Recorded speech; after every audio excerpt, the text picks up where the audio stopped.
¿Es Jesús el rey de los judíos? Yo creo que... Hoy, en H Machete, conversamos con un artista imposible de encasillar. Moiko Yaker estudió arquitectura en Miami, se sumergió en la literatura, filosofía e historia en Jerusalén. Letrero que se puso en la cruz, según el Evangelio, de Jesús, rey de los judíos, fue una invención romana. Jesús jamás se nombró a sí mismo rey de los judíos, ni mucho menos, ¿no? El mundo descansa en su silencio. Su sacrificio abre un camino que ni la muerte puede cerrar. Cristo era un rabino de gran importancia que tenía sus seguidores. ¿Quién es Dios? Dios es todo. Dios no puede ser. No puede ser. Porque si Dios No puede ser. es, entonces alguien lo ha creado. Nosotros somos judíos y los judíos tienen otro tipo de rituales que no corresponden a los rituales de la religión católica. No conozco un judío que no tenga dinero. ¿Por qué? Acá hay uno. Eso es una especie de leyenda de que los judíos se apoyan. Hay sí un apoyo desde el punto de vista, digamos, colectivo. ¿Te llegó a agarrar a golpes en el colegio militar? Nunca llegué a trompearme en el colegio militar porque yo tenía sistemas muy distintos de poder. Ha estudiado en Miami, Londres, París. ¿En qué momento usted dice, este es mi lenguaje artístico? Por ahí va la cosa. A un par de muchachos de mi edad que ya estaban pintando y que fui a ver sus talleres, y desde el momento en que entré en el primer taller, yo ya no me quería salir del taller. Yo dije, ay, esto es... ¿Cómo se dio cuenta que eran modernos? Porque me daba cuenta de lo que se hablaba, teníamos una libertad total de conversar de todo. Sexo abierto. Sexo abierto, el sexo no era un tema escondido ni tabú. No se habla, si se hablaba de sexo, se hablaba abiertamente como si estuviésemos hablando de gastronomía. ¿Cuál ha sido el momento más duro de Moiko Yaker?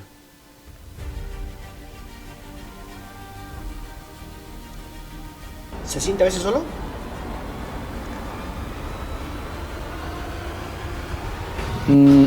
Sí, ¿por qué no? Soy un ser humano.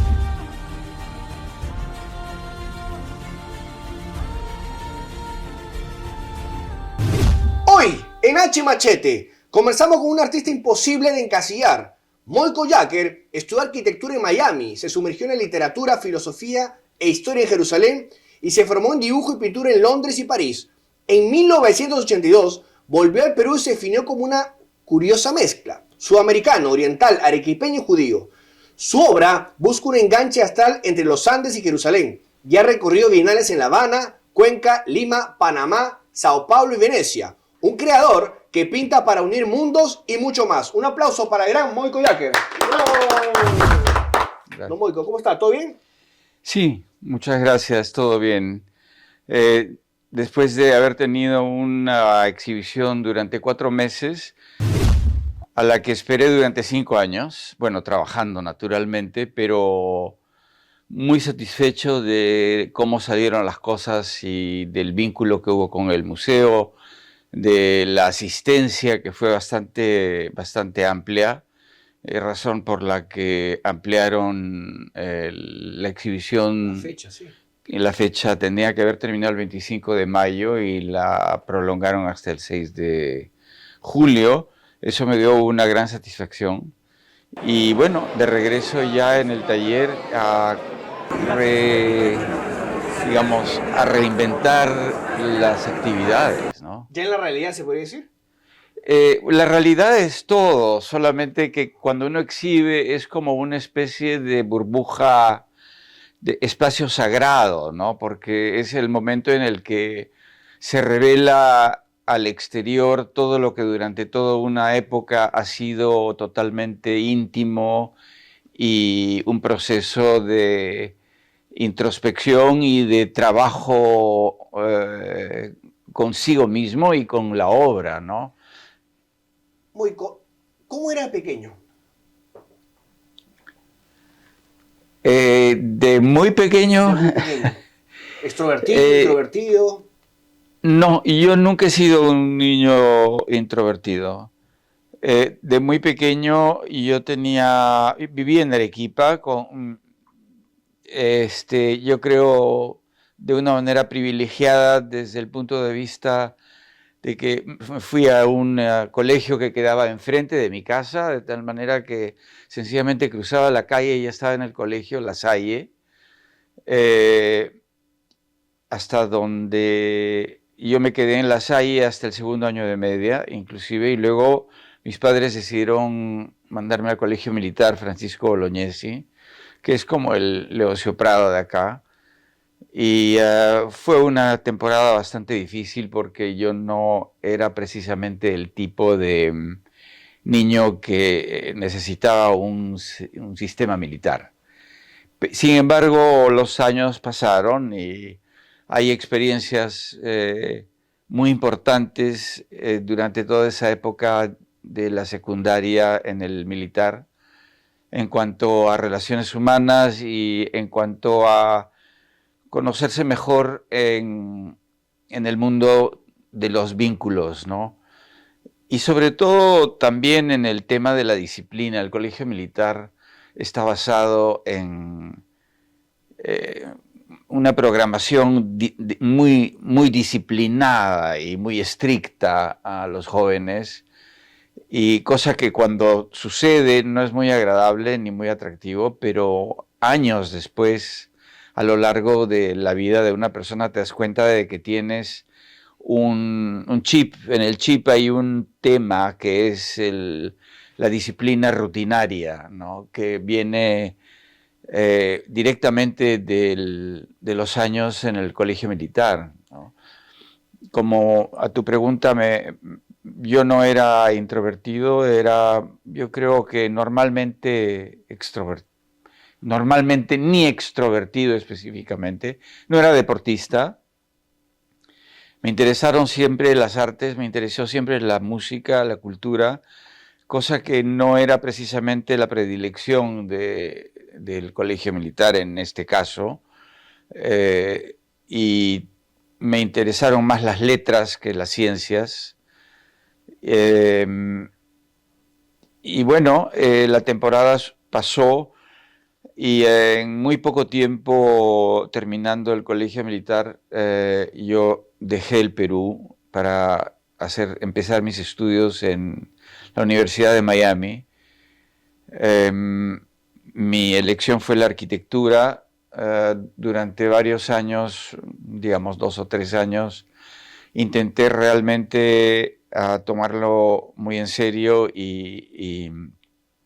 y entrar específicamente en la Facultad de Arquitectura, pero me di cuenta de que no era que la arquitectura, uno de los aspectos de la arquitectura, que es el tema de las matemáticas y de la física y qué sé yo, de geometría, no era precisamente mi aptitud más sobresaliente. Más bien el tema de la estética sí lo era, y el tema digamos, en la parte de la arquitectura en donde el diseño tiene un protagonismo, ese era lo que yo tenía y la parte que me interesaba, pero no podía uno escoger una de la otra, van de la mano, y yo nunca encontré esa otra mano, ¿no? Volviendo al tema de la niñez y pubertad, ¿alguna anécdota en este colegio en La Salle? Varias, sí. Una que contar, por ejemplo, no sé, alguna graciosa. En el año 1964, que yo estuve en cuarto año de media, es una de las cosas que me viene a la mente. Mi madre decidió irse un año a la India, cosa que en Arequipa, para una persona de clase media en Arequipa, era bastante extraño. Nadie salía, máximo la gente se iba, pues, no sé, a Miami, ¿no? Pero mi mamá era una mujer con un alma muy curiosa y muy liberal, y se fue a la India durante todo un año, cuando yo estaba en cuarto año de media, que fue el año más difícil en el colegio. Pero mi padre se convirtió en mi cómplice, porque yo me escapaba del colegio. El colegio era internado. Entonces había todo un sistema en el cual uno muy sigilosamente se escapaba de las filas de formación para correr a la periferia del colegio, que quedaba, digamos, en lo que en Arequipa se llama el Alto Celo Alegre. Y mi papá me esperaba con el automóvil detrás del muro. Ah. Y yo saltaba el muro, me trepaba el muro, saltaba el muro y mi papá estaba esperándome. Y me llevaba a la casa, yo comía, y pasaba 2 horas un poco asustado del regreso. Mi padre me regresaba, esperaba a que yo salte el muro de regreso y pues algo que un padre mayormente castigaría. Mi padre era mi cómplice, ¿no? ¿Y por qué crees que se volvió su cómplice? Porque entendió, yo creo que mi papá entendió que las cosas eran muy difíciles en el colegio militar y que había que aligerarlo de alguna manera. Bueno, él hubiese podido optar por decir, te saco del colegio y regresas al colegio de La Salle, porque quedaba enfrente de mi casa. Pero como mi madre estaba fuera haciendo sus expediciones y sus investigaciones religiosas en la India, él no quiso, y en esa época pues no era como que agarras el teléfono y marcas de acá hasta el otro lado del mundo y tienes una conversación. En los años 60, que fueron los años en los que yo estuve en la secundaria, para conversar con alguien que estaba en otra ciudad tenías que esperar turnos larguísimos y si es que los conseguías podías tener una conversación. Pero para esto tenías que, naturalmente, quedar en una hora precisa, en un lugar preciso, y sobre todo con la diferencia de hora era imposible, ¿no? Estar en vínculo, salvo escribirse cartas, y las cartas demoraban 15 días. Entonces no había manera y no había modo de tomar la decisión: a este chico no le va al colegio militar, afuera. Así que bueno... ¿Se llegó a trompear capaz? ¿Cómo? ¿Se llegó a agarrar a golpes en el colegio militar? Nunca llegué a trompearme en el colegio militar porque yo tenía sistemas muy distintos de poder. Para mí el tema de la violencia, ya sea verbal o violencia física, estaba fuera de... no era una opción. No, yo siempre he sido muy pacífico y siempre he optado por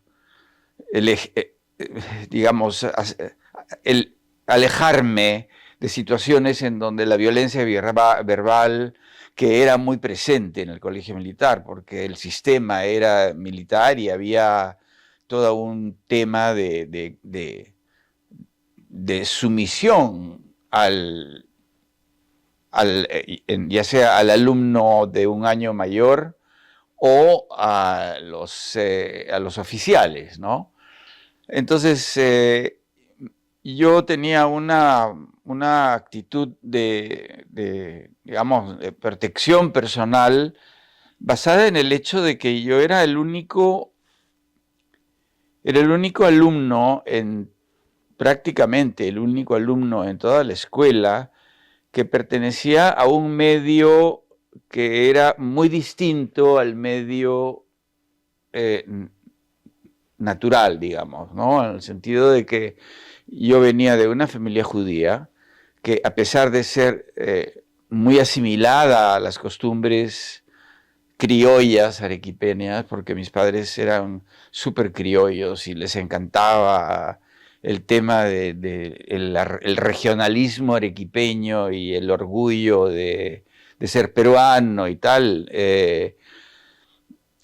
Sin embargo, había una cosa que era muy clara en mi hogar, era que nosotros pertenecíamos al pueblo judío en cuanto a identidad religiosa, básicamente. Y a pesar de eso, quizás pueda decirse, no en el colegio militar tanto, pero en el colegio La Salle, cuando yo tenía 7 años, tocó el timbre, la puerta de la clase, del aula, uno de los profesores con sotana, y preguntó quién cumple 7 años para la preparación para la primera comunión. Y bueno, yo fui entre los que levantó la mano, que eran varios, no recuerdo si era segundo o tercero de primaria, una cosa de esas. Entonces, mi sensación fue una sensación de que, uy, estás engañando, porque yo tenía la conciencia muy clara de la identidad religiosa de mi familia, a pesar de que no éramos, como te digo, no éramos precisamente fieles ni cumplíamos digamos, con la ley judía en el sentido de guardar el sábado, las leyes gastronómicas, festejar todas las celebraciones que normalmente una comunidad judía lo haría, como en Lima u otros lugares. Nosotros teníamos 2 o 3 celebraciones anuales a las cuales asistía la familia y algunos amigos, la mayoría locales, arequipeños, un par de amigos judíos de la pequeña comunidad judía. Entonces, cuando yo salí para prepararme para la primera comunión, viví durante varios meses con esa especie de nudo en el corazón, sabiendo que estaba haciendo algo que me podría generar un conflicto tanto en el colegio como en mi casa, en mi familia. Pero finalmente llegó el día y yo seguía actuando, o sea, me enseñaron a ayudar misa. ¿Seguía yendo a clases y todo? ¿Ah? ¿Seguía yendo a clases? Sí, yo seguía yendo a clases y me formaron como acólito, me enseñaron el catecismo, era probablemente uno de los de los mejores en la clase en el curso de religión, porque me interesaba, siempre me interesó, hasta el día de hoy me interesa mucho el tema de la religión, no solamente en cuanto a la mía propia, sino en general al tema de cómo las distintas culturas se inventan modos digamos, de servir digamos, a integrarse en pensamientos y actividades religiosas, ¿no? Siempre me interesó, me gustó mucho, me despierta la curiosidad. Y llegó el día de la primera comunión y ya nos habían dicho, bueno, ya saben que hay que preparar el terno y que la torta y que el día domingo hay una festividad en el colegio, un desayuno familiar, etcétera, etcétera. Y yo muerto de miedo, porque no les había dicho a mis padres nada, ni les había dicho a los otros que sí sabían, porque los directores del colegio conocían perfectamente a mi familia, vivíamos enfrente, y conocían, sabían que que no era católico. Entonces, recuerdo, fue el domingo en la mañana, no me atreví a levantarme de la cama, estaba así, esperando que reviente la bomba, ¿no? Sonó el timbre y me acerqué a la ventana de lejos y vi al hermano Lucio, que era el director del colegio, y escuché a mi madre que le abrió la puerta y le dijo, señora, ¿qué tal? No, que estamos preocupados porque Moisés, que es mi nombre, no se ha acercado, no ha venido. Entonces mi madre le dijo, hermano, lo que pasa es que quizás Moisés se ha olvidado de contarles que nosotros somos judíos y no practicamos la primera comunión, tenemos otros ritos equivalentes, pero la primera comunión no hace parte del ritual de nuestra costumbre. Y el hermano muy inteligentemente dijo, sí, comprendo señora, no se preocupe, todo bien. Y mis padres no me dijeron nunca una palabra, nada. Nunca me dijeron, oye, tú eres un niño judío, tendrías que saberlo. No, sencillamente lo dejaron pasar, no hicieron ningún escándalo y todo el escándalo que yo me esperaba que iba a ser no sucedió, ¿no? ¿Qué esperaba que pasaría? ¿Una llamada de atención? Una llamada de atención, ¿no? Y una explicación. Yo hubiese querido, en realidad, cuando lo pienso, yo hubiese querido que mi padre me siente y me diga, escucha, nosotros somos judíos y los judíos tienen otro tipo de rituales que no corresponden a los rituales de la religión católica. Y tú, cuando llegues a los 13 años, vas a tener lo que sería el equivalente a la primera comunión, ¿no? ¿Y cuál hubiera sido su explicación? ¿Cómo? ¿Cuál hubiera sido su explicación? Que en realidad lo que a mí me atrajo cuando el hermano Lucio tocó la puerta y pidió quiénes son los que van a cumplir 7 años, vamos a prepararnos para la primera comunión. Yo salí porque sí iba a cumplir 7 años, pero además era un motivo para largarme de la clase. No, Claro. Entonces, entonces vamos, y subíamos a la capilla que estaba en el tercer piso, y claro, no estaba en clases, eso era el delito divertido, ¿no? ¿Y algún día se lo contó a sus padres? ¿Más adelante? No, en otra oportunidad, más adelante, hubo otro tipo de situación en la que todos los amigos de mi barrio, vivía en un barrio en donde terminaba la ciudad de Arequipa. Hoy no, hoy eso ha terminado porque la ciudad de Arequipa se ha expandido ampliamente a la campiña, ¿no? Pero en mi época de mi niñez, la calle donde nosotros vivíamos, la avenida La Salle, era la última, digamos, la última calle, y enfrente estaba la chacra, las vacas y las sequias y las plantaciones de trigo, etcétera, etcétera, de maíz. Entonces, la infancia en esa zona era muy divertida porque nos íbamos a saltar sequias enfrente y teníamos un grupo de amigos, muchos de la misma edad, que vivíamos en la misma zona, y teníamos un grupo de teatro, en fin, pero ese es otro tema. A lo que yo voy es que yo quería tener un árbol de Navidad en mi casa, porque veía que todo el mundo lo tenía, me parecía súper lindo tener un árbol de Navidad con todas las luces y tal.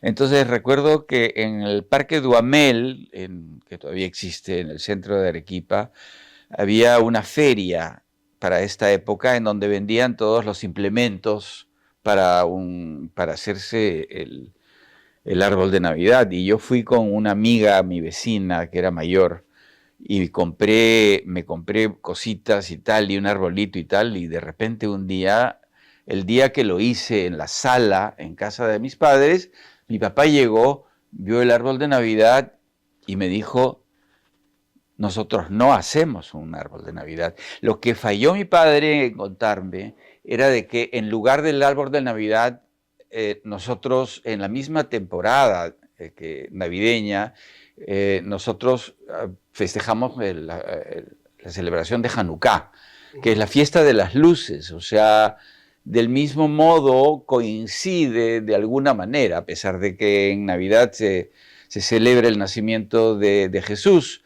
Nosotros celebramos otro tipo de cosas, celebramos el hecho de que durante la guerra con Grecia, en el Israel de entonces, en el templo había una lámpara que normalmente tenía que durar un día por lo poco de aceite que contenía, duró durante toda una semana.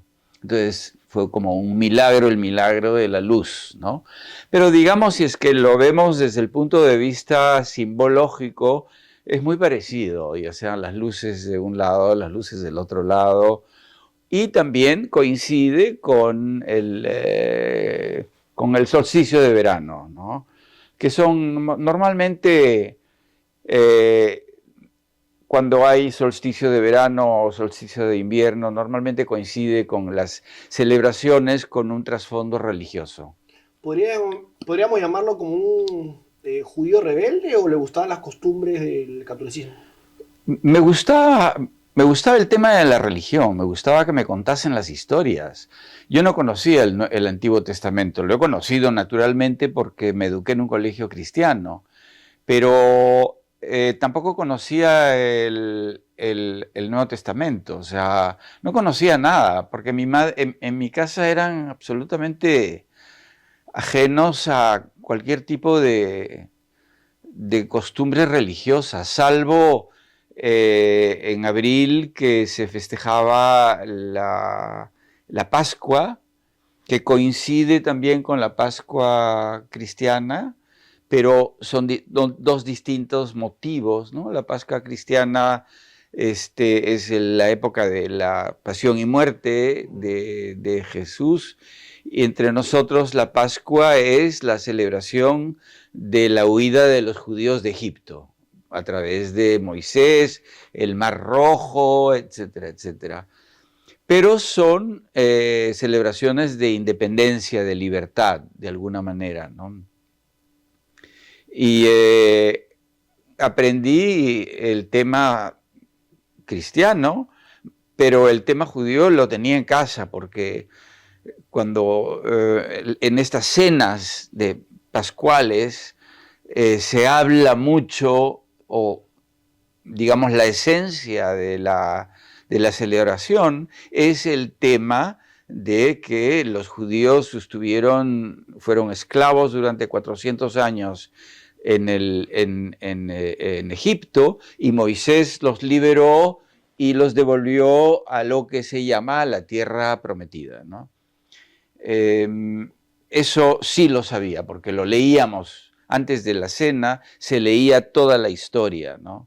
Y la otra historia yo la conocía porque, claro, era la escena local, la escena que se vivía en un país, en una ciudad católica como lo es Arequipa, ¿no? Moico, ha estudiado en Miami, Londres, París. ¿En qué momento usted dice, este es mi lenguaje artístico? Por ahí va la cosa.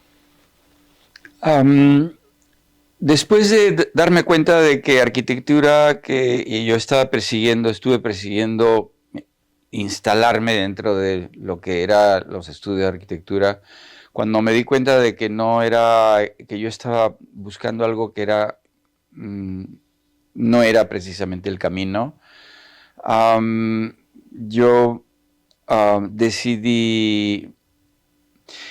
Debo decir antes que nada que yo tenía mucho interés por la literatura. En el colegio militar, el curso que más me interesaba era el curso de literatura peruana, o de literatura en general.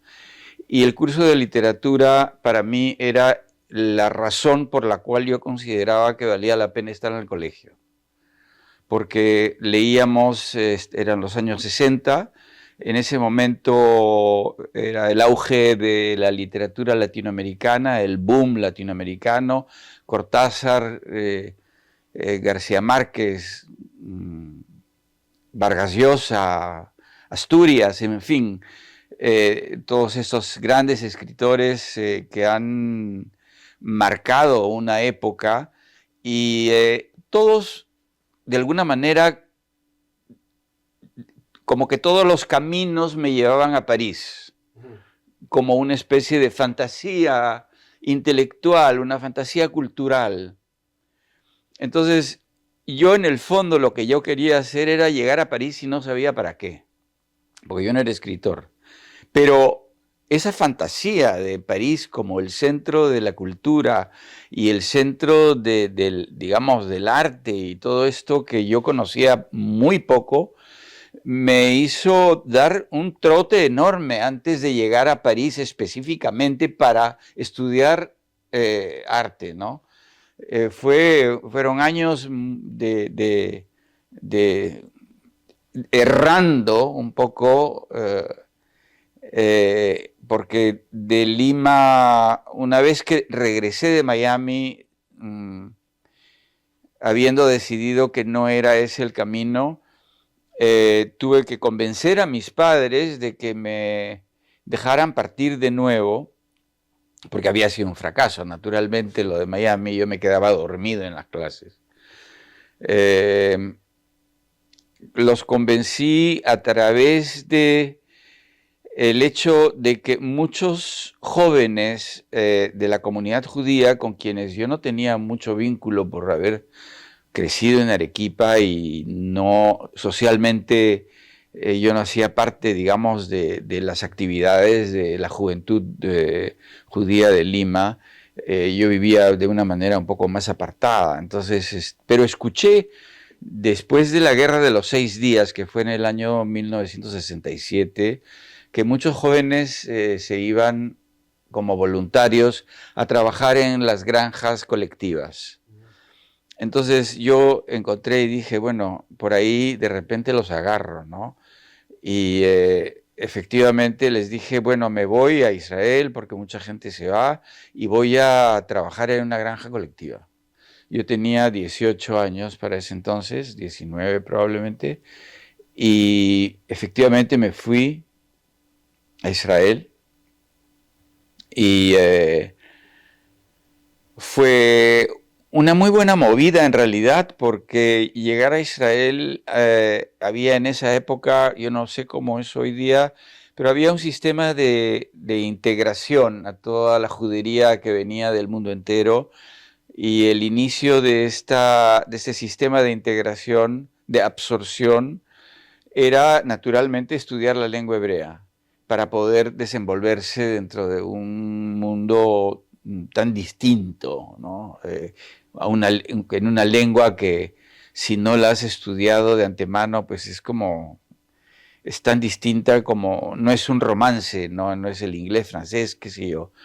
Entonces, durante casi un año estudié hebreo y decidí, en lugar de irme a continuar estudiando arquitectura, que era el plan inicial, y, digamos, en el fondo de mi cabeza, me fui a la Universidad Hebrea de Jerusalén y tuve la gran oportunidad y suerte de que ese año Octavio Paz y Miguel Ángel Asturias tenían, por algún motivo, yo creo porque ganaron, uno de ellos, Octavio Paz ganó un premio, el Premio Jerusalén, por un libro suyo. Parte del compromiso del Premio Jerusalén era dar una serie de seminarios en la Facultad de Estudios Latinoamericanos en la Universidad Hebrea de Jerusalén. Entonces yo me inscribí en el curso paralelamente a filosofía e historia, que eran, digamos, para mí menos interesantes. Yo verdaderamente estaba interesado, era una oportunidad en un millón de estar en un aula y hacer parte de un grupo muy, muy pequeño de 6, 7 personas, alumnos de Octavio Paz. Entonces, ahí empieza un poco, digamos, comienzo a ubicarme en cuanto a realmente qué era lo que me interesaba y qué era lo que verdaderamente llamaba mi atención y me producía una pasión, ¿no? Y era decididamente la narrativa, la literatura. Mi vida en Israel no era precisamente lo que yo tenía en mente. Encontraba que siempre tenía esta nostalgia por París, no desaparecía, Pero yo comprendí que este era un puente, digamos, para eventualmente llegar a París, no sé dónde y para qué, pero ese era mi propósito. Y bueno, eventualmente decidí dejar Israel, me fui, primero pasé por Milán, en donde viví durante más o menos un año. Lo que pasa es que en la Universidad Hebrea de Jerusalén, en los estudios latinoamericanos, uno tenía que tomar un curso de una lengua romance, y yo hablaba ya el francés y el inglés, y me dediqué a estudiar italiano como un curso obligatorio, y por circunstancias que son muy complejas de contar, terminé instalándome en Milán, porque llegué a Milán, en el vuelo conocí a esta gente muy gentil que me ofrecieron, oye, pero quédate unos días y tal, y ya, y yo estaba en el plan ese, voy a donde me lleve el viento, y me quedé en Milán durante una temporada, y de ahí seguí sintiendo esta nostalgia por París. París, sí. Y me fui a París, todavía no había yo tenido un vínculo, ningún vínculo con la pintura, pero sentía una atracción enorme hacia todas las expresiones artísticas, ¿no? Tenía una prima que vivía en Viena y era cantante de ópera, entonces iba y venía a verla y sirvió como para un poco darme cuenta cómo trabaja un artista, en el sentido de que yo veía cómo mi prima tenía el día entero ocupado en clases de canto y clases de teatro y todo esto, ¿no? Hasta que finalmente llegué a París y todavía no fui para estudiar, llegué a París para estar en París, que era lo que yo quería. No me importaba qué era lo que yo hiciese. Mis padres eran gente muy complaciente y muy flexible, y se dieron cuenta de que yo necesitaba investigar el mundo, supongo, ¿no? Porque jamás me impidieron o me pusieron, ¿cómo decirte?, límites, en el sentido de que, bueno, decídete, ¿no? Estás acá, estás allá, te largaste de Miami, te largaste de Israel, y te fuiste a Milán y ahora estás en París, pero bueno, ¿qué en concreto, no? Fue una coincidencia haber conocido en esa temporada en la que yo viví en París a alguien que, como yo hablaba varios idiomas, me contrató para ser asistente en la producción de una película. Era un director chileno, un escritor-director chileno, que conocí de casualidad a través de otros amigos chilenos. Era la época en que los chilenos estaban saliendo de Chile por el tema de Allende, ¿no? Muchísima gente fue exiliada, entre ellos Gastón Salvatore, que me ofreció ser su asistente. Y bueno, yo muy entusiasmado con esta posibilidad de regresar a Israel, en donde se iba a hacer la película, pero la película nunca se hizo. De algún modo no llegaron a concretar algo, no lo sé, pero nunca llegaron a hacer la película en Israel. Pero yo ya estaba nuevamente instalado en Israel, y ya mi padre me dijo, bueno, te quedas en Israel, te inscribes en una escuela y continúas haciendo algo, pero dale, basta de trotar, ¿no?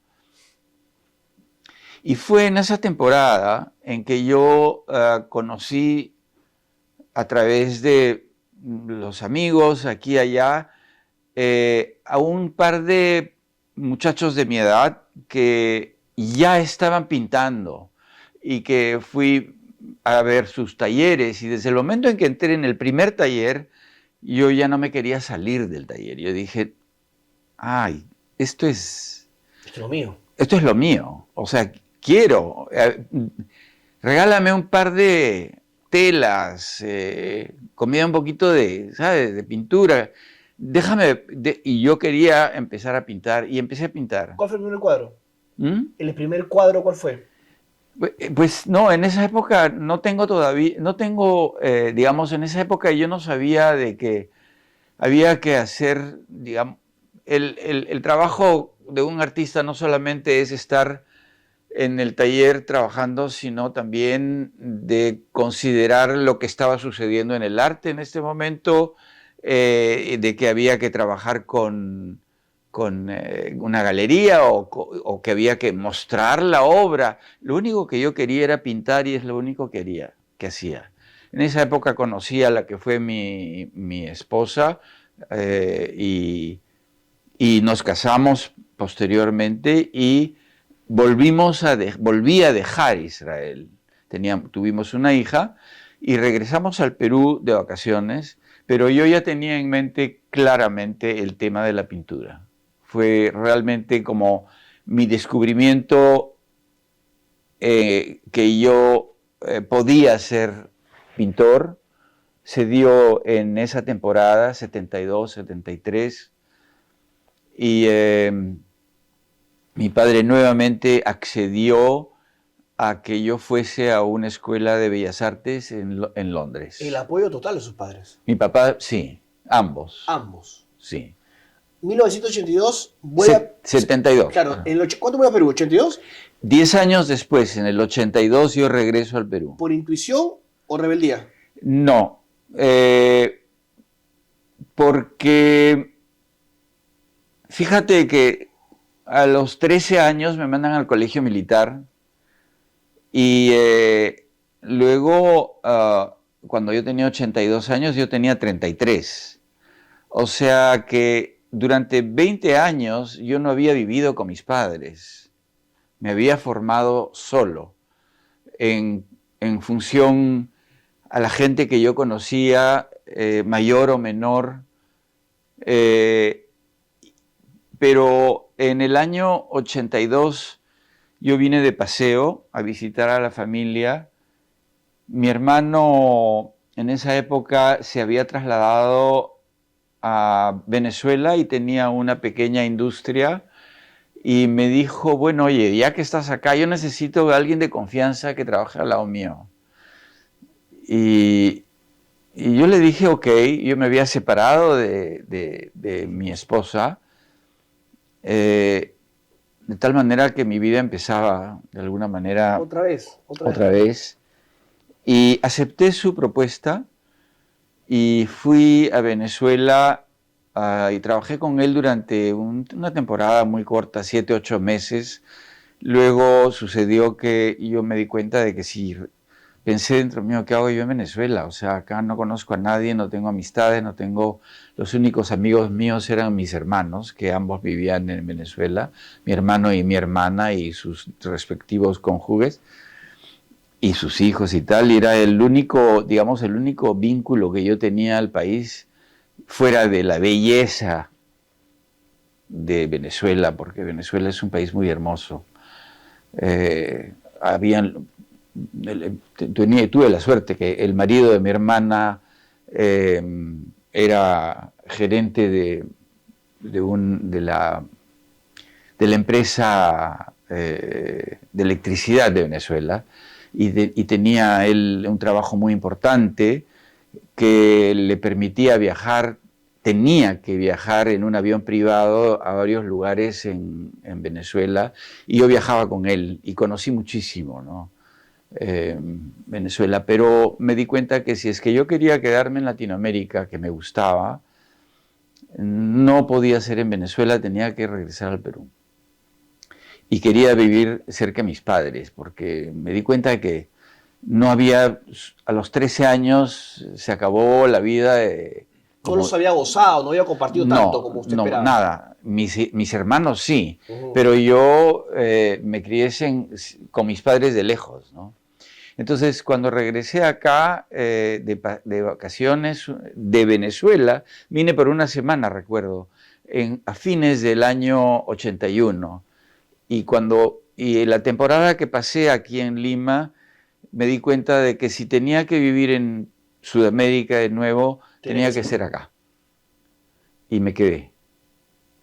Y creo que fue la primera vez que yo sentí que el trotamundo había terminado, ¿no? Porque sentí que era eso lo que yo tenía que hacer. ¿Qué edad tenía ya? 33 años. La de Cristo. Sí. A los 33 años decidí instalarme en Lima, busqué un taller, durante un año tuve un taller que no es este. Fue como entrar dentro de fue una época muy dura en Lima. En el año 83 el terrorismo estaba en su auge y la problemática local era enorme, la violencia,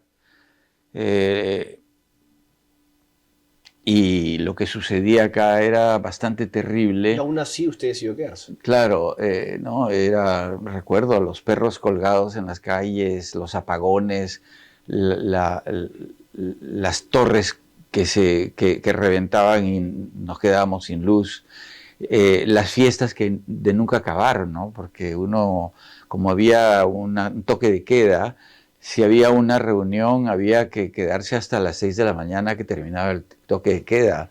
Entonces, conocí a artistas, en realidad yo ya, digamos, mi identidad era, yo soy un pintor, ¿no? Había pasado 4 años en Londres estudiando dibujo y pintura en una escuela de bellas artes y paralelamente, hasta cierto punto, también en París. Luego en París estuve durante 3, 4 años también en la Escuela de Bellas Artes y cuando he llegado al Perú yo ya llegué como pintor, ¿no? Me instalé en un taller, comencé a pintar. En el año 84 fue mi primera, digamos, la primera vez que fui público porque participé en un concurso de pintura que hizo el Banco del Comercio, que ya no existe. Y comencé a conocer a otros artistas, ¿no? ¿Y qué pintor peruano admiraba? En esa época conocía yo muy poco, pero había escuchado de Ramiro Llona, por ejemplo, y a pesar de que el tipo de pintura que hacía Ramiro Llona no era precisamente la dirección que yo tomaría eventualmente en la pintura, pero me interesó porque vi que era un pintor cuajado, de una generación quizás media generación mayor que yo, y recién entonces empecé a conocer un poco más del Perú que yo no había conocido cuando era un niño en secundaria, un joven, ¿no? Tuve la suerte enorme de conocer a quien fue Carlos Briñardelo, que en esa época Carlos Briñardelo era un arqueólogo, pero también escritor, y él daba un curso de religiones andinas en Antares, no sé si existe hoy día, en esa época quedaba en la esquina de la avenida Benavides con el Paseo de la República. Me inscribí en ese curso y gracias a esas clases que Carlos impartía sobre creencias precolombinas y parte del curso era viajar a visitar distintos lugares que él, digamos, de interés para la arqueología que él y para el tema religioso andino. Entonces comencé a descubrir el mundo, digamos, de la pintura barroca, que digamos era lo más importante que como arte que en el Perú se había visto en la época del virreinato y posterior, ¿no? Hasta la época republicana.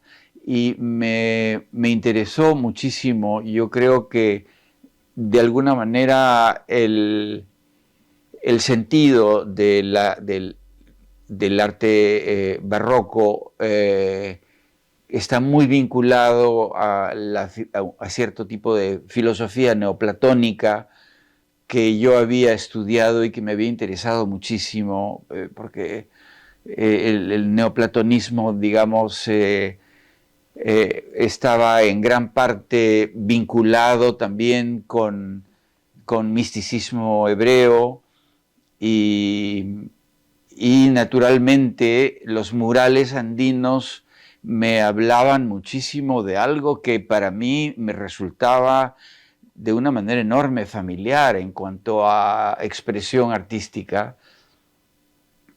Y bueno, de ahí es que ha salido esta especie de direccionamiento hacia e interés hacia el tema barroco.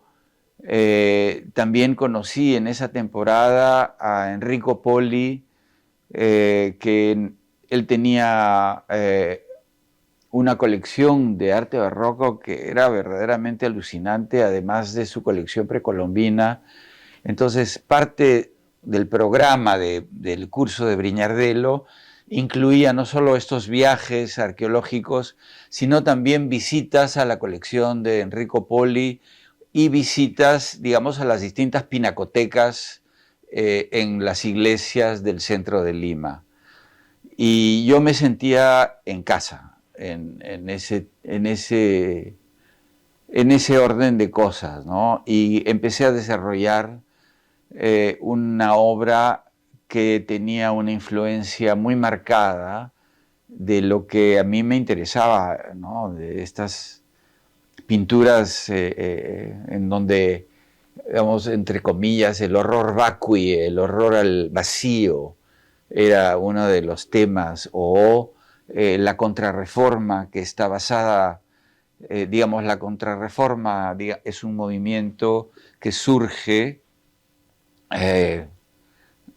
a través de esta especie de discordia entre el catolicismo papal del Vaticano y el rompimiento con el luteranismo y el protestantismo, ¿no? Pero como consecuencia de esto hay una corriente que es la corriente de contrarreforma, que es ya llevado el barroco a su máxima expresión, incluso tocando los pies del rococó, ¿no?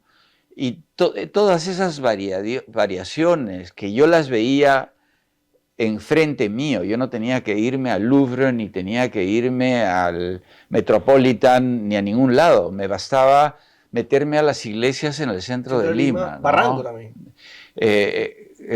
Bueno, sí, pero el centro de Lima sí. contenía altares y las colecciones. Demasiado ricas. Sí, en la iglesia de San Pedro están todos estos arcángeles y, en fin, toda esta obra magnífica en las iglesias del Cusco, en las iglesias de Puno, los murales andinos que son fastuosos, ¿no? Y para mí eso era lo que, o sea, yo estaba en lo mío. Se define como una curiosa mezcla. ¿Por qué? Porque yo creo que el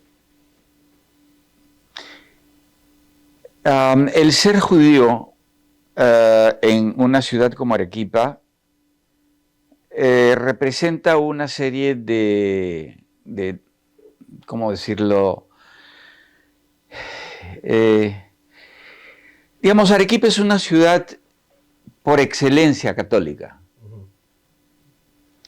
Y la pequeña comunidad judía que había en Arequipa, digamos, era muy cerrada, era muy pequeña, constaba probablemente de unas 8 o 9 familias y basta. Y yo creo que de cierto modo mi percepción de la sociedad arequipeña o de la vida en sociedad en Arequipa siempre siempre había como un río, ¿cómo decirlo?, entre este lado y el lado de enfrente, ¿no? Como que eras parte de esa sociedad, pero a la vez no lo eras, porque tenías otras ideas, otras influencias en mente, que era la influencia, digamos, de ser judío y de saber que perteneces a un pueblo que yo no conocía. O sea, yo he conocido la historia del pueblo judío a través de mis propias investigaciones, ¿no? Y se sentía un poco raro, la verdad. Nunca eras parte realmente de algo, siempre eras como el otro. Y no tanto porque lo sintiese yo, pero te lo hacían sentir, ¿no? El grupo de amigos con los que yo me llevaba muy bien en el colegio, a la hora de estar afuera los sábados y domingos, ya no eran mis amigos, porque yo ya no pertenecía al grupo selecto, al que normalmente un niño del estatus al que yo pertenecía de manera personal, en mi familia, en lo social y económico, y yo no pertenecía, o sea, sí pertenecía en ciertas circunstancias, pero en otras, las sociales, yo no pertenecía porque yo pertenecía al otro lado, al judío. Y usted sí quería estar con ellos. Sí quería hacer una palomillada. Bueno, yo creo que me hubiese divertido más en mi adolescencia, temprana adolescencia, si esa distancia no hubiese existido. Pero yo tenía, por otro lado, una familia muy divertida. No solo mis padres y sus hermanos, mis tías y mis tíos. Yo tenía tías y tíos acá en Lima que eran gente muy, muy abierta, muy flexible y terriblemente modernos para la época, ¿no? Ellos... ¿Cómo se dio cuenta que eran modernos? Porque me daba cuenta de lo que se hablaba. Teníamos una libertad total de conversar de todo. ¿Sexo abierto? Sexo abierto. El sexo no era un tema escondido ni tabú. No se habla, si se hablaba de sexo, se hablaba abiertamente como si estuviésemos hablando de gastronomía. No había... Una restricción. Una restricción, no. Se sentía una libertad enorme en el seno de mi familia más grande, ¿no? Y igualmente en el seno de mi familia más interna, ¿no? Mis hermanos, mis padres. O sea, por ahí se podía tocar como que mamá le decía, oye, ¿sabes qué? Si vas a tener relaciones con alguien, ponte condón, te va a pasar esto. Sí, se hablaba de sexo. Una vez, recuerdo, yo estaba todavía en el colegio La Salle, que en un almuerzo en casa de amigos de mis padres, yo era muy curioso. Cuando habían libros, yo no tenía ningún recato en abrir libros. Dicho sea de paso, ese es un tema muy, muy preciso en mi familia interna, en mi madre, mi padre. Se leía mucho, mi madre era una lectora constante Y la música, digamos, la música clásica era parte de la vida cotidiana. Entonces, de muy niño se hablaba de Tchaikovsky, de Rachmaninoff, de Bruch, en fin, y se escuchaba. Dicho sea de paso, como le comenté antes, mi prima hermana, la hija de la hermana de mi madre, y tantos ella como su hermano se dedicaron a la música de una manera profesional. Mi prima Janet, que ya falleció, fue cantante de ópera en Austria durante muchos años. Mi primo Jacobo, que también ya falleció, era pianista y durante muchos años fue director del coro municipal de Miraflores. Entonces, el tema de la cultura y la curiosidad por el pensamiento era algo muy importante en el seno familiar, y el humor era el centro en el mundo de la familia más amplia, ¿no? De los tíos, de los primos. Los almuerzos, las cenas. Pero había un tema de humor muy grande, o sea, nosotros nos reíamos muchísimo porque, bueno, gran parte de la familia, de la generación que vino de Rusia, de donde vinieron mis padres y su familia, mi padre y su familia, porque mi madre nació en Arequipa de una familia judía, pero sefardí, que hablaban entre ellos, hablaban ladino, que es la lengua española del siglo XV, XIV. Las costumbres eran distintas, pero había un tema.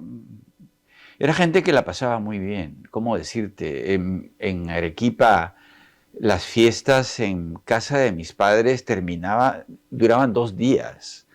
Bailaban marinera por las calles, se iban a Caima a comer adobo a las 6 de la mañana en una bomba total. O sea, eran criollos.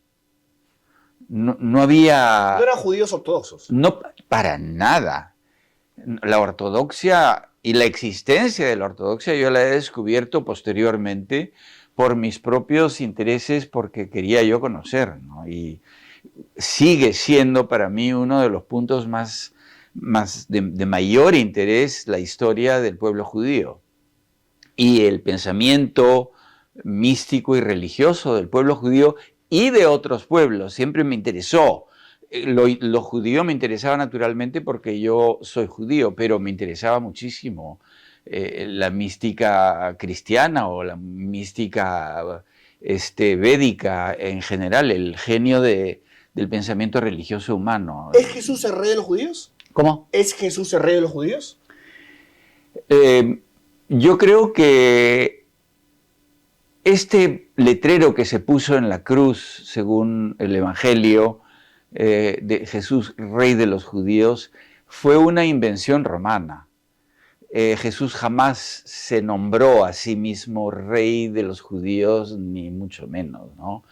Jesús fue y sigue siendo considerado en el judaísmo como un maestro, un rabino de enorme importancia que llevó a Occidente a través del Imperio Romano a la Biblia.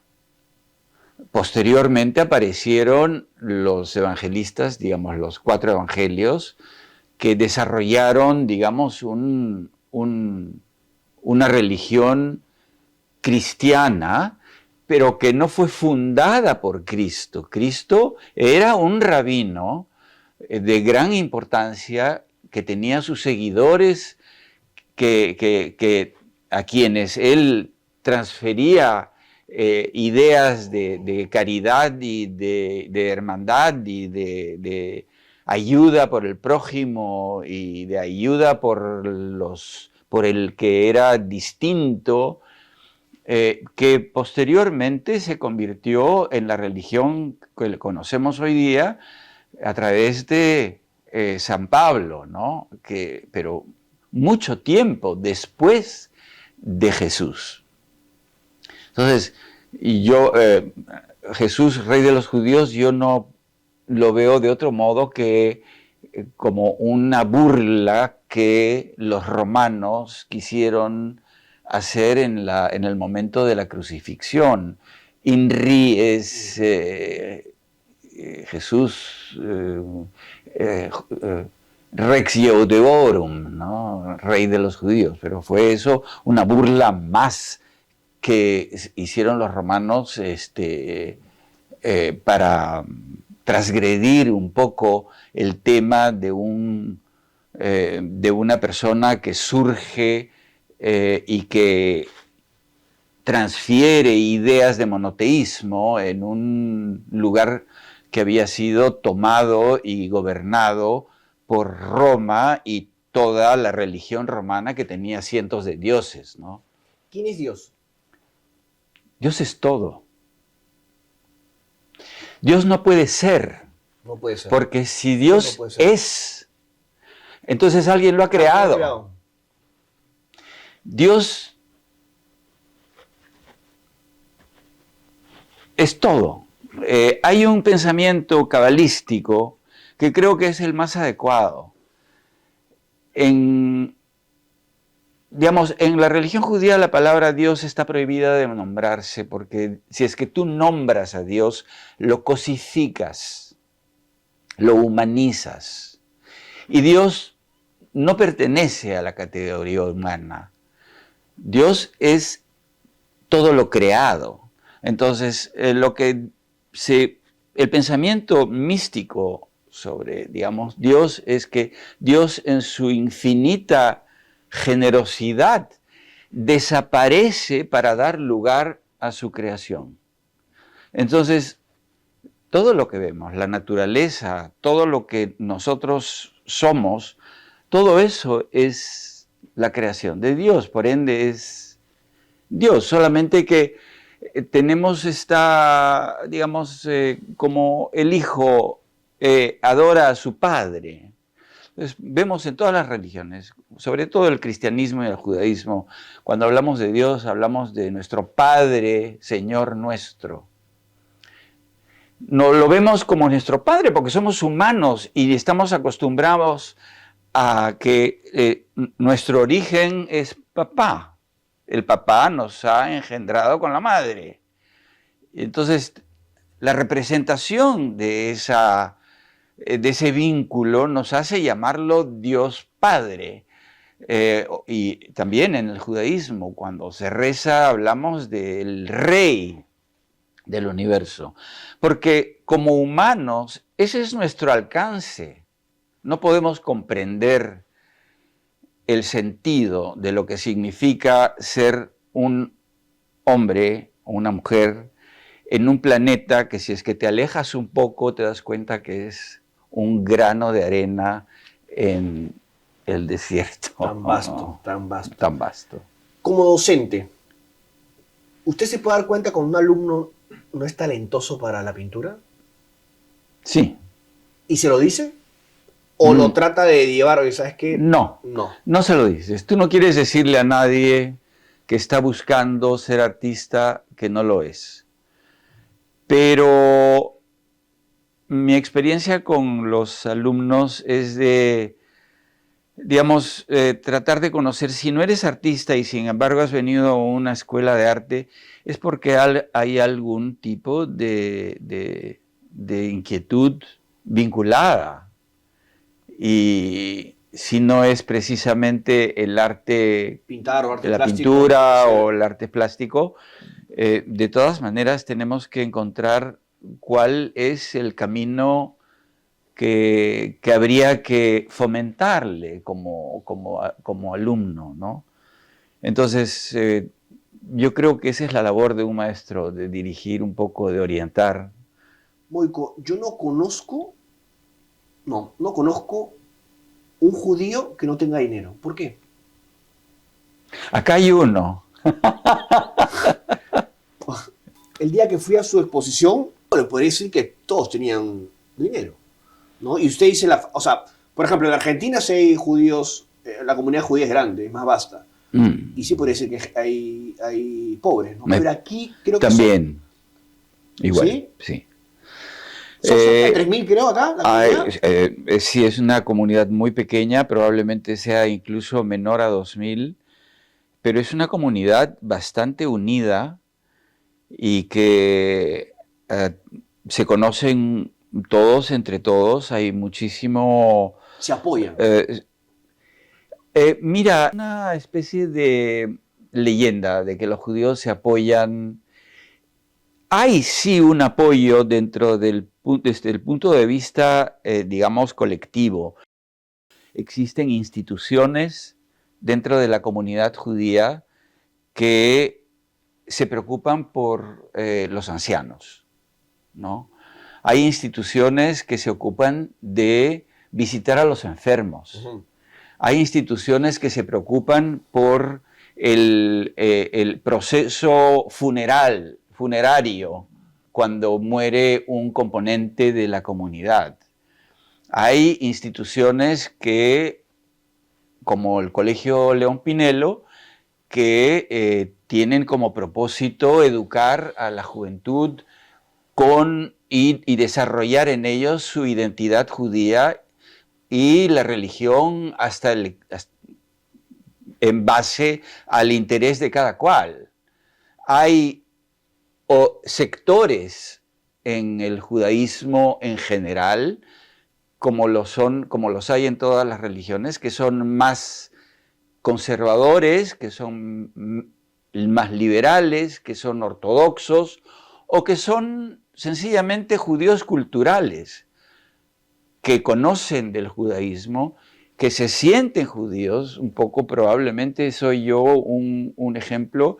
Yo soy un judío cultural, porque yo no voy a la sinagoga salvo si tengo que ir porque tengo que rezar por el aniversario de la muerte de mi padre. No lo hago porque mayormente yo siento que no necesito ir a un templo para sentir que mi padre aún existe en mi memoria, ¿no? Y recordarlo. Pero hay distintos sectores en el judaísmo en cuanto a profesión. Y en cuanto a tu pregunta de que no existen judíos pobres, eso es un mito. Siempre se ha pensado, es uno de los grandes mitos conspiratorios que vienen desde siglos atrás, de que los judíos saben hacer dinero. Bueno, ojalá hubiese nacido con ese don, pero soy artista. Y los artistas judíos, artistas visuales judíos, porque hay distintas artes, en el segundo mandamiento, según los mandamientos hebreos, que son los mismos que los mandamientos, digamos, los 10 mandamientos en el catolicismo, en el cristianismo, salvo que aquellos que se ven en las Sagradas Escrituras hebreas originales, porque las escrituras, el Antiguo Testamento ha pasado por un proceso muy largo a través de los años, en el que primero es traducido al griego por la Septuaginta, y luego es traducido al latín, y luego es traducido a los romances. En cada traducción, según quién la hace y según, digamos, los intereses de la Iglesia, digamos, hay ciertos datos que son modificados un poco para, digamos, casar con el propósito de cada orientación religiosa. Entonces, el segundo mandamiento prohíbe el hacerse imágenes y venerarlas. No te harás imágenes ni las venerarás. Está muy claro. Entonces, durante siglos de siglos, la representación de imágenes fue prohibida en el judaísmo. De tal manera que no hay, digamos, salvo casos muy específicos, no hay un desarrollo de las artes visuales en el judaísmo. Sí lo hay en cuanto a la arquitectura, sí lo hay en cuanto a la literatura y al pensamiento filosófico, sí lo hay en cuanto a la música, pero el desarrollo de las artes visuales en los medios judíos se desarrolla recientemente, digamos, en la diáspora, o sea, en los Estados Unidos, en principio, quizás en el siglo XIX empiezan a sobresalir algunos artistas judíos, artistas plásticos judíos, y actualmente, digamos, el tema ya no es un tema de una prohibición tomada de una manera tan literal, ¿no? De no hacerse imágenes y venerarlas, pero sí es digamos, es una distancia muy grande entre digamos, el comportamiento ritual judío. No tiene de por medio ninguna imagen de nada, de ningún rabino, gran rabino, ni de santos, que los hay, los ha habido, pero no se veneran, se les estudia, no se veneran, no se les representa, se estudian, se tienen como referencia de comportamiento, se tienen como referencia de pensamiento ético, moral, pero no se les venera, no hay imágenes. ¿Cuál ha sido el momento más duro de Moiko Yaker?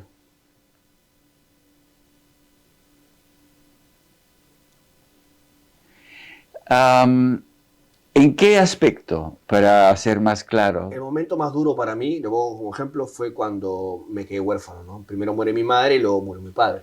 En ese momento mi vida cambió.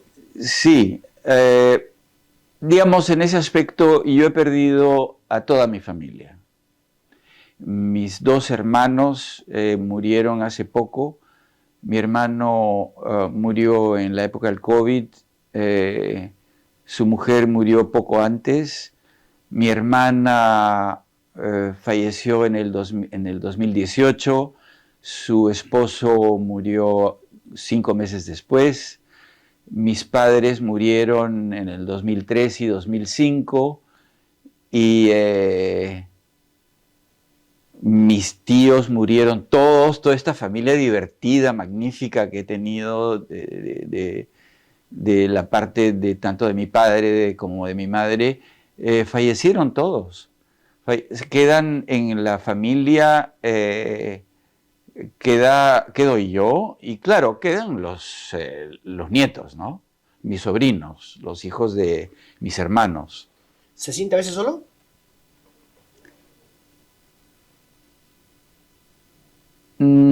Sí, ¿por qué no? Soy un ser humano. A veces uno suele sentirse... Yo no opté por una vida de familia, en el sentido de que me casé, tuve una hija a quien adoro, pero vive lejos y tenemos un vínculo muy estrecho. Tiene ya 50 años ella, 51, y nos vemos cada vez que es posible. Pero yo no... Fue su elección, no cualquiera puede elegir. Sí, fue su elección. Tuve en un momento una posibilidad de formar una familia con una amiga que lamentablemente falleció, pero yo no estaba, o sea, yo tenía muy claro que yo me había casado con la pintura.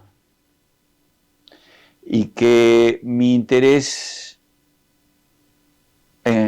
más importante es el desarrollo de mis intereses, digamos, de mis inquietudes filosóficas o mis inquietudes de lectura, de literatura, y he tratado de tener parejas. Nunca he funcionado bien para nada en una situación de pareja. Su matrimonio con la pintura hace bonita pareja. De hecho, ¿no? De alguna manera, ahora, tengo un grupo, tengo amigos a quienes adoro, ¿no? Sí. Y amigas quienes son tan cercanos que podría considerarlos definitivamente como mi familia. Sobre todo hay una familia arequipeña que desde los últimos 20 años se han convertido en mi familia más cercana. Entonces, no me siento frustrado por no tener un núcleo familiar conservativo, en el sentido de que papá, mamá, hijos y tal, y vivir una familia. Esto. No, me siento, tengo el tiempo del día entero para dedicarme a la pintura, para dedicarme a investigar en las áreas que me interesan y que tienen que ver muchísimo con el pensamiento y con la literatura y con el desarrollo del arte y con la música y yo creo que en grandes, digamos, soy una persona satisfecha, ¿no? Si pudiera dedicar unas palabras a alguien que no está aquí, que no está en la tierra, ¿qué sería? Que la gente no muere, la gente sigue viviendo dentro de uno. Y a las personas que murieron y cuyas presencias ya no están, yo les diría que sí, yo sigo viviendo con esas personas, porque viven dentro mío, viven en mi memoria. La última pregunta, don Moico, toco madera. Le quedan 5 minutos de vida y tiene que hacer una llamada. ¿A quién llamaría y qué le diría? Llamaría a mi hija y le diría que yo siempre estoy ahí cerca, aunque no me vea. Listo. Muchas gracias, Moico, por la entrevista. Gracias. Lo mejor.